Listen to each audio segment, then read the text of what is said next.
In 1959, John Freeman's guest on Face to Face was the outstanding mathematician and philosopher Bertrand Russell, then within 2 months of his 87th birthday.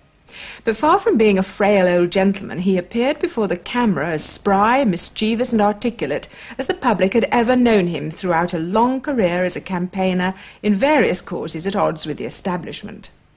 But it was from the establishment he came, grandson of 2 lords, one of them Lord John Russell, the Liberal Prime Minister. He went to Cambridge in 1890, where he wrote the Principles of Mathematics, and later his great work, Principia Mathematica.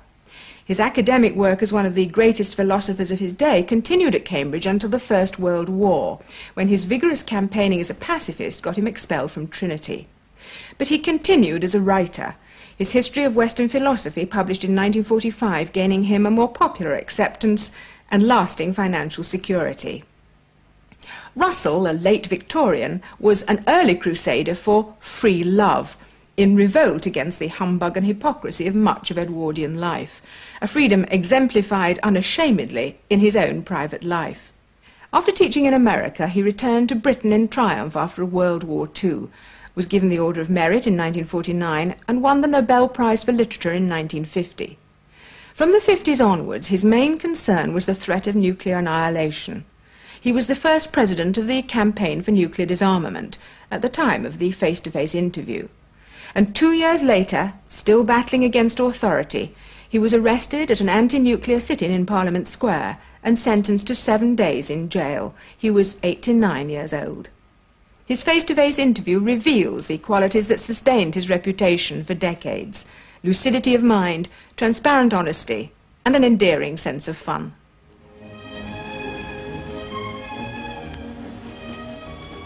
By the death of the 3rd Earl Russell, or Bertrand Russell as he preferred to call himself, at the age of 90, a link with a very distant past is severed. His grandfather, Lord John Russell, the Victorian Prime Minister, visited Napoleon in Elba. His maternal grandmother was a friend of the young Pretender's widow. In his youth, he did work of importance in mathematical logic, but his eccentric attitude during the First World War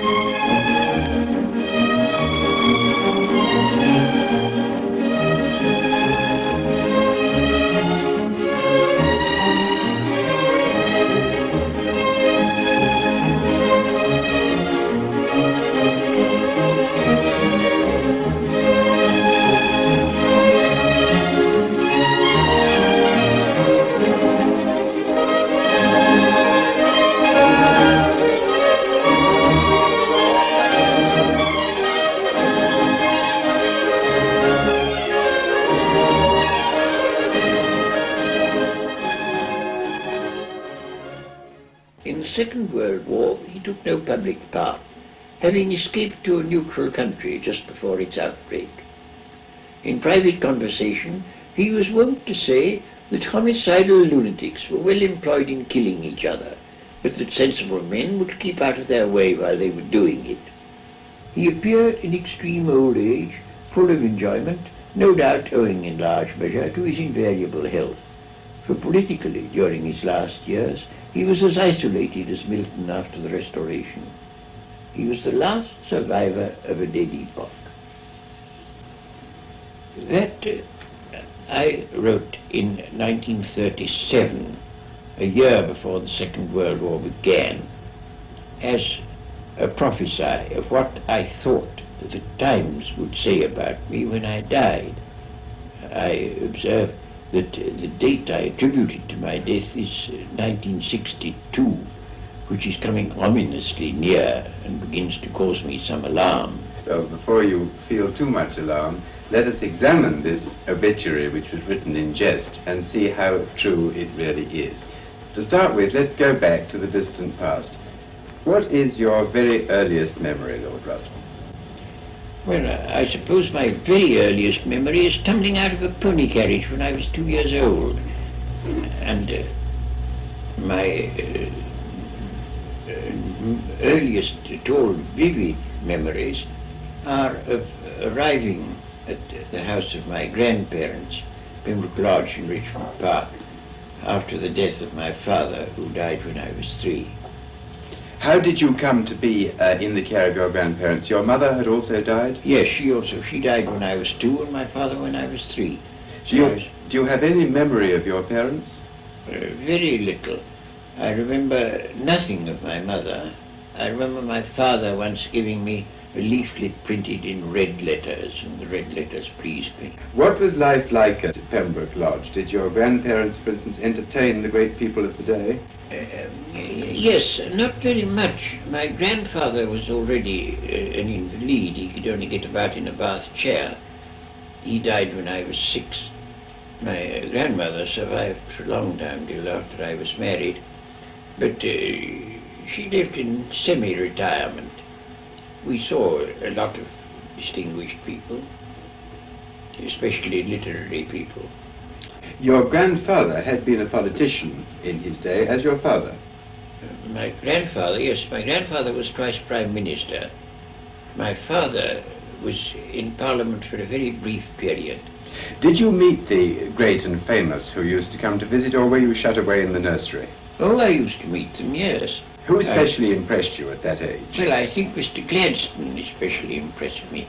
Well, what's your memory of him? Oh, I have a great many memories of Mr. Gladstone. He had an eye that could quell anybody. It was, people who didn't know him can't quite understand his political importance. It depended on his hawk's eye. My most painful recollection of him is when I was 17 and very, very shy, and he came to stay with my people, and I was the only male in the family. And after the ladies had retired after dinner, I was left tete-a-tete with Mr. Gladstone. And he didn't do anything to alleviate my shyness. He made only one remark. He said, "This is very good port they've given me, but why have they given it me in a claret glass?" And I didn't know the answer. Turning to your occupations as a child, what were the first books that impressed you? For instance, were you interested in history, in fairy stories, in adventure, or what? Oh, I was always very much interested in history, very much. Fairy stories when I was younger, yes. And I regret to say that I liked Hans Andersen much better than Grimm. I don't now, but I did then, very much better. I read Hans Andersen's fairy tales over and over again when I was young. Were you always a skeptic from small childhood, or did you believe in the conventions? Oh, I wasn't a skeptic when I was very young, no. I was very deeply religious and lost my conventional beliefs slowly and painfully, very slowly. I remember it now. This is another very early memory that I have, that when I was 4 years old, they'd just been telling me the story of Little Red Riding Hood. And I dreamt that I'd been eaten by a wolf, and to my great surprise, I was in the wolf's stomach and not in heaven. This was the beginning, perhaps, of skepticism. Yes. Tell me, did you say your prayers when you were a child? Oh, yes. When did you cease doing that? Oh, I suppose when I was about 12 or 13. Were you made to say them before that? Well, yes, I was made to at first, but I went on after I'd stopped being made to. Yes. Will you tell me what experience it was that gave you your first intuition about skepticism when you were a child? Well, I suppose you might say the time when I tried to catch an angel. They told me when I was an infant that angels watched round my bed while I slept. And I'd seen pictures of angels, and I thought I should very much like to see one. But I supposed that the moment I opened my eyes, they fled away. So I thought, well, next time I wake up, I won't open my eyes, and they won't know. And I did so, and I made a grab thinking I should catch an angel, but I didn't. Do you think now, looking back, that there's any really unfortunate legacy that you've carried out of your childhood? I do. I mean, the sort of family attitude, certainly on matters of sex, was morbidly puritanical. Well, did you then in fact have a feeling of guilt about sex? No, well, I don't know. I don't think I had much occasion to, no. Well, now, let's turn to your schooling. What sort of learning at that age? Did you, for instance, study the classics? Well, to a certain degree, I was never fond of the classics. I mean, mathematics was what I liked. My first lesson in mathematics I had from my brother, who started me on Euclid. And I thought it was lovely stuff I'd ever seen in my life. I didn't know there was anything so nice in the world. Can you remember and tell us about that first lesson? Yes, I remember it very well. But I remember that it was a disappointment because he said, now we start with axioms. And I said, what are they? And he said, oh, they're things you've got to admit, although we can't prove them. So I said, why should I admit them if you can't prove them? And he said, well, if you won't, we can't go on. And I wanted to see how it went on, so I admitted them pro tem. Now, what was it that first provided you with the incentive to become a mathematician? I liked it, well, for a number of reasons. In the first place, the sheer pleasure, which was the sort that people get from music or from poetry, it delighted me. Then, apart from that, I thought that mathematics was the key to understanding the universe. And I found all sorts of everyday things explained by means of mathematics. Have you found on the whole in your own life that the pursuit of either mathematics or philosophy has given you some sort of substitute for religious emotion? Yes, it certainly did. I mean, until I was about 40, I should think, I got the sort of satisfaction that Plato says you can get out of mathematics. It was an eternal world, it was a timeless world. It was a world where there was a possibility of a certain kind of perfection. And I certainly got something analogous to religious satisfaction out of it. What period of your life, or rather what episode in your life, led you to turn again from philosophy to some extent into social work and politics? Oh, the First War. The First War made me think it just won't do to live in an ivory tower. This world is too bad, we must notice it. Were you a moral pacifist, or was it merely that the wars seemed to you to be inexpedient and unnecessary? I thought, as a politician, and I still think, that it would have been very much better for the world if Britain had remained neutral and the Germans had won a quick victory. We should not have had either the Nazis or the Communists if that had happened, because they were both products of the First World War. The war would have been brief, there would have been nothing like so much destruction. I still think that is valid. That is speaking as a politician.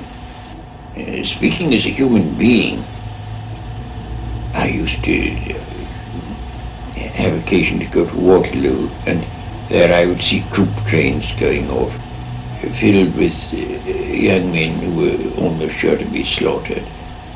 And I couldn't bear it. It was too horrible.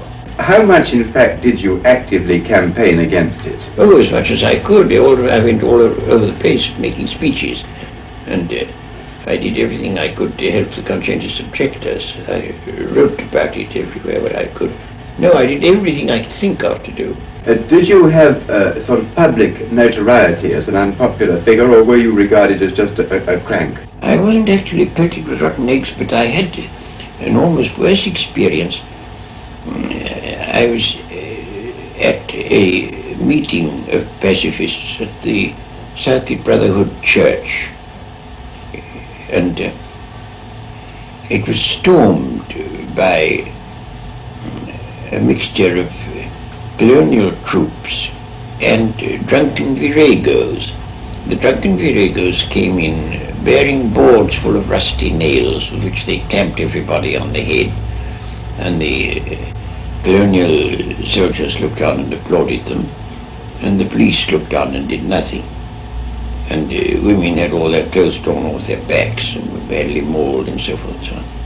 And the viragos of the rusty nails were just about to attack me, and I didn't quite know what one did about this, when somebody went up to the police and said, look, you really ought to stop these women, you know, he's a distinguished writer. Oh, said the police. Yes, so he's a well-known philosopher. Oh, said the police. and he's a brother of an earl. And then the police rushed and saved me. Was this the time that you went to prison, or was that No, later? It was earlier. Well, what exactly did you go to prison for? For writing an article which I was convicted on the ground that this article was intended and likely to cause bad relations between England and the United States, because I pointed out how United States troops were used as strikebreakers, and it was thought I oughtn't to have done that. Did you plead guilty to the charge? Oh no, I didn't. I said it's nonsense. If you really think that the United States is going to alter its policy because of an obscure article in a little sheet that nobody reads. Were you tried by a jury or by a magistrate? By a magistrate. In London? In London. And he said this was the most despicable crime. And what did he sentence you to? He sentenced me to 6 months. And originally it was 6 months as an ordinary criminal. And then on appeal it was altered to 6 months in the first division. Which meant more lenient treatment? Oh, very much. It's a profound difference. Now, I have heard it said that at that stage your family were able to pull strings, which gave you treatment quite different even from that of normal First Division prisoners. Is that true? I should think it's very likely. My brother knew everybody concerned, and when the Home Secretary wasn't being very obliging, my brother went and see him. Oh, he was my fag at Winchester, so he did. Now, at the time of your own trial and imprisonment, do you think, looking back, that Trinity College behaved either wisely or justly in depriving you of your fellowship? No, certainly not, especially as they did it while the case was sub judice. All the younger fellows had gone to the war, and the government of the college was left to the old boys, and the old boys felt we must do our bit.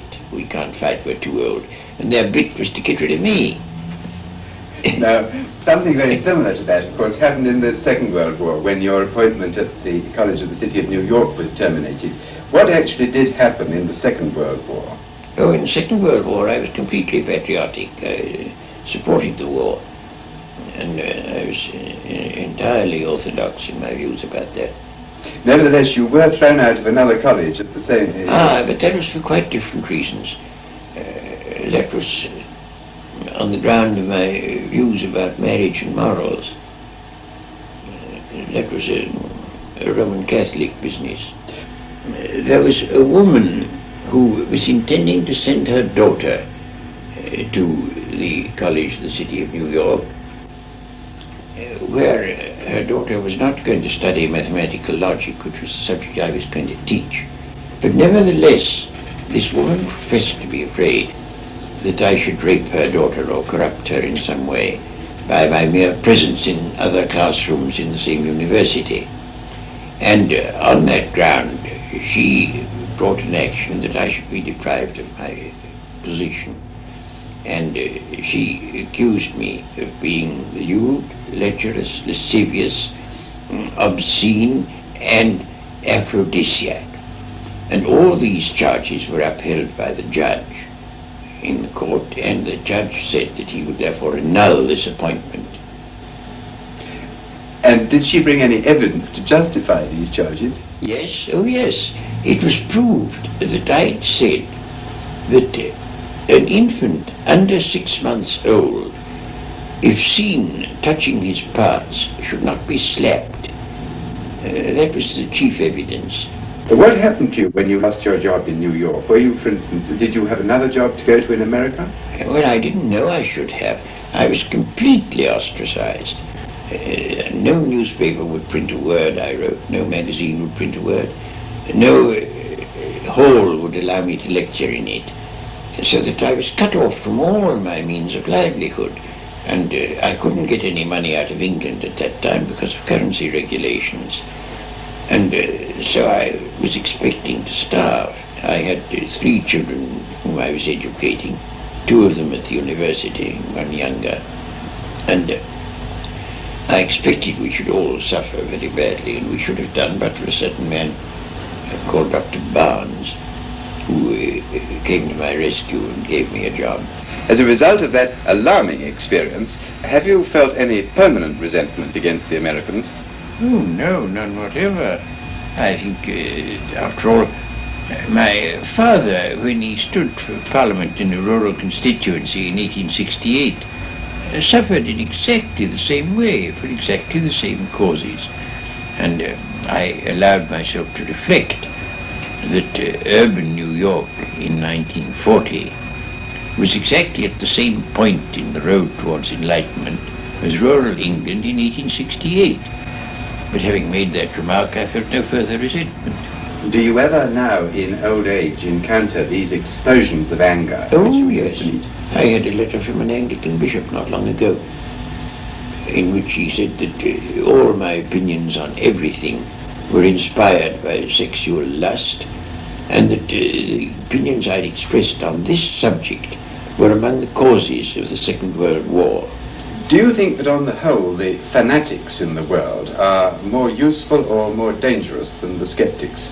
Fanaticism is the danger of the world, and always has been, and has done untold harm. No, I think fanaticism is the gravest danger there is. I might almost say that I was fanatical against fanaticism. But then are you not fanatical also against some other things? You see now, your current campaign, for instance, in favour of nuclear disarmament, would you encourage your supporters to undertake some of the extreme demonstrations that they undertake, and isn't that fanaticism? I don't think that's fanaticism, no. I mean, some of them may be fanatical, but I do give them support, but not from fanatical reason. I support them because everything sane and sensible and quiet that we do is absolutely ignored by the press. And the only way we can get into the press is to do something that looks fanatical. Do you think it possible that the anti-nuclear campaign may already be a bit out of date in the light of the preparations for bacteriological and biological warfare which we now know are going on? It certainly would be if it was only a campaign against nuclear weapons. But it is in fact a campaign against war. And the momentary argument against war is mainly derived from nuclear weapons. But if they were out of the way, there would be other arguments that would be just as potent. And the fact is that scientific man cannot survive if he is going to continue to make war. I mean, the worst possibility is that human life may be extinguished, and it is a very real possibility, very real. And that is the worst. But assuming that doesn't happen, I can't bear the thought of many hundreds of millions of people dying in agony only and solely because the rulers of the world are stupid and wicked, and I can't bear it. Do you look back to the 19th century on the whole with nostalgia and regret? Well, it all depends upon what you're thinking about. The world was much more beautiful to look at than it is now. Every time I go back to a place that I knew long ago, I think, oh, how sad it is. This place used to be beautiful and now it's hideous. And one thing after another, one piece of beauty after another is destroyed. And that I do profoundly regret. But when it comes to ideas, well, there's immensely less humbug than there was, and that I rejoice in. Of the sort of conventional self-indulgences or vices like drink and tobacco and so on, which is your favourite one? Oh, tobacco. I smoke a pipe all day long except when I'm eating or sleeping. Hasn't that shortened your life? Well, they used to say it would when I first took to it, but I took to it some 70 years ago, so it doesn't seem to have had a very great effect so far. In fact, you know, on one occasion it saved my life. I was in an airplane, and a man was getting a seat for me, and I said, get me a seat in the smoking part, so if I can't smoke I shall die. And sure enough, there was an accident, a bad accident, and all the people in the non-smoking part of the plane were drowned. and the people in the smoking part jumped into the Norwegian fjord where we'd landed and were saved, so that I owe my life to smoking. Did you have to swim to save your life? Oh yes, we all had to. And did you think great thoughts about death and survival when you were actually swimming? No, I was rung up by a journalist in Copenhagen, and he said, what did you think while you were swimming in the fjord? So I said, I thought the water was cold. And he said, did you not think about mysticism and logic? And I said, no, and rang off. Did all this happen a great many years ago? Not a great many, I think it was about 1949, as far as I can remember. When you were in your late 70s? Yes. Have you in your 87th year any unfulfilled ambitions? Oh, well, of course, there are all sorts of things I should like to have written and haven't written yet. I mean, almost every day I think of some new subject I should like to have written a book about, but there isn't time to write them all. Have you written an autobiography? I have, yes. Is it up to date? Well, no, not quite. Are you going to allow it to be published in your lifetime? No, not till I'm dead. Why? Well, in the first place, because it won't be complete until then. And in the second place, because there are all sorts of things that ought not to be said too soon, and it may even have to wait some time after I'm dead, I don't know. One last question. Suppose, Lord Russell, this film were to be looked at by our descendants, like a Dead Sea Scroll in 1,000 years' time. What would you think it's worth telling that generation about the life you've lived and the lessons you've learned from it? I should like to say two things. One intellectual and one moral. The intellectual thing I should want to say to them is this.